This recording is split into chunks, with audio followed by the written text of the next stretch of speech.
What's for dinner? How about tuna noodle casserole?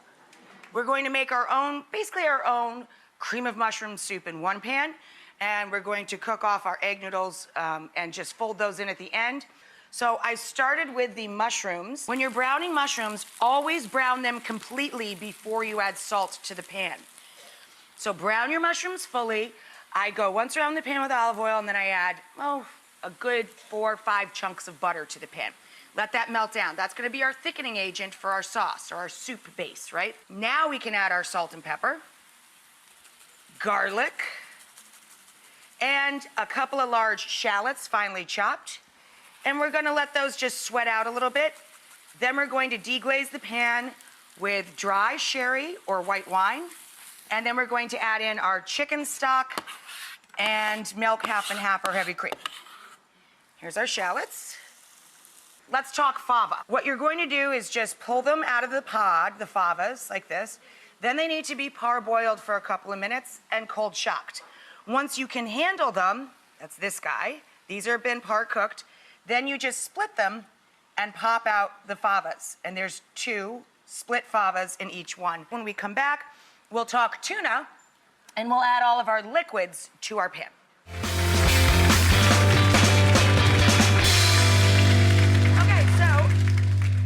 I sprinkled in a few tablespoons of flour over the break to make the roux to thicken basically our small batch of homemade cream of mushroom soup.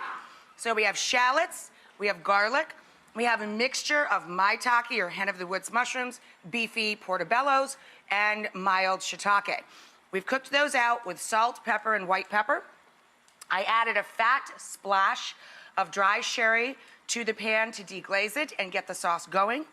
I then added a couple of cups of chicken stock to the sauce to be the background of the cream of mushroom soup, was basically what we're making here, because we're making tuna noodle casserole.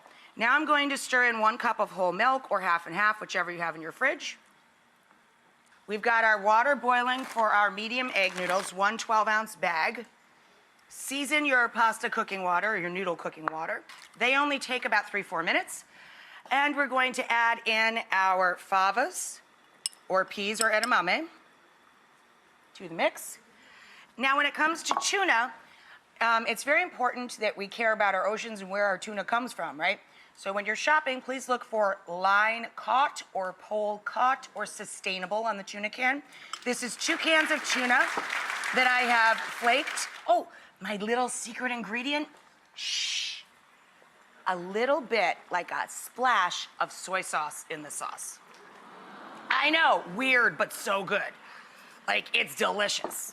Like, don't tell anybody, but this is why yours is gonna taste way better than anybody else's, tuna noodle casserole. Okay, quick break, come on back. We'll drain the pasta, mix it all together with the tuna. Okay, guys, so drain your noodles 1 minute shy of the package directions. It'll take you roughly 4 minutes. Put your egg noodles back in the pot.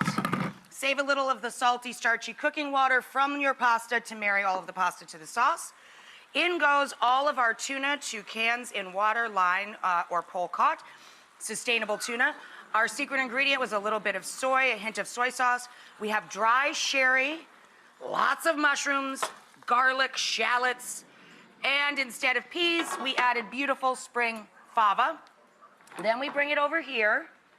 And we're going to finish our noodle casserole with lots of fresh herbs. Dill, chive, and parsley all go in. I told you ain't getting this out of a can.